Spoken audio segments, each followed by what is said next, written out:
And we'll get started. But we are very pleased for our first little mini panelist here to have Dr. Roel Lopez, Director of the Natural Resources Institute, and Dr. Jim Cathey, Associate Director for NRI, to be our first two panelists. They came on up early because they heard it was going to be like The Price is Right, and I was going to call them from the audience and play music and have them dance down, and they preferred not to do that. So instead, we'll sit here and have a conversation. So, What, $1? What about you, Jim? I'm already out. I've lost this game.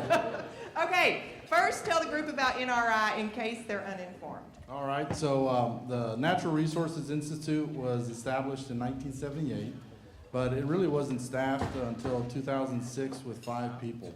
And the focus of the Institute is to promote the conservation of natural resources at the nexus of sustainable agriculture, energy development, and military readiness, or protecting the military's mission.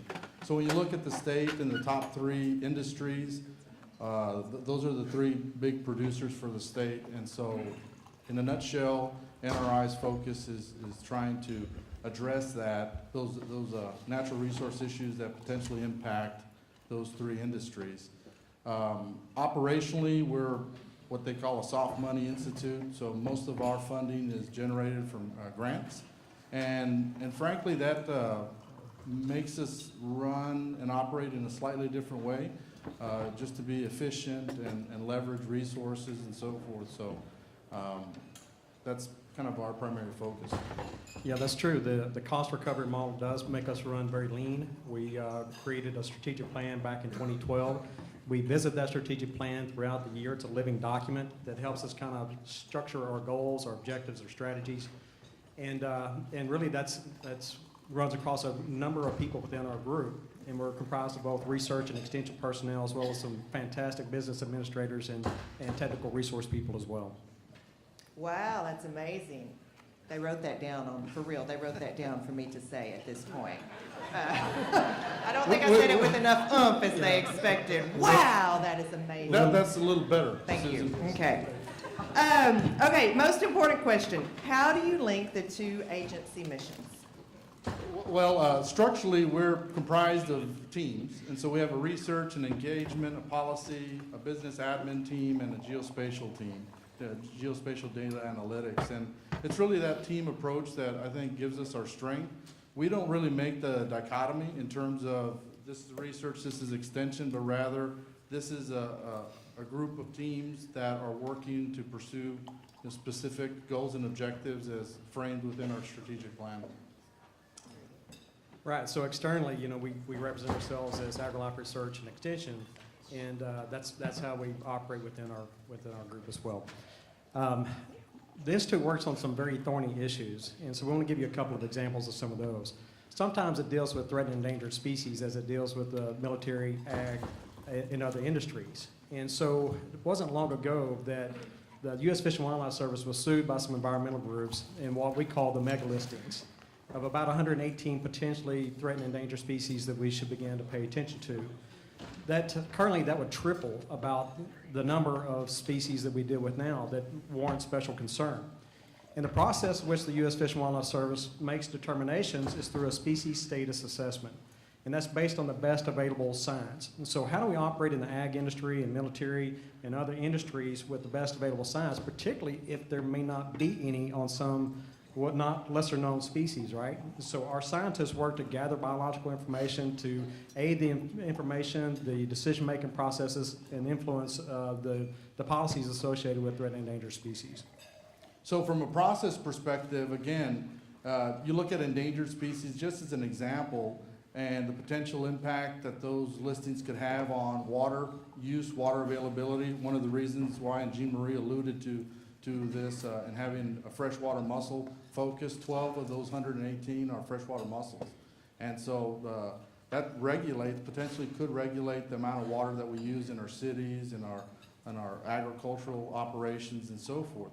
And so we're trying to get ahead of the curve through that process. So research to inform SSAs, species status assessments, extension or engagement in meeting stakeholders, landowners, private landowners in particular, where 83% of the state is a farm, a ranch, a family forest, and that's the habitat for many of these species. So again, how can we enhance that? And another interesting tool that we use as part of our process is the use of IPAs, Intergovernmental Personnel Act.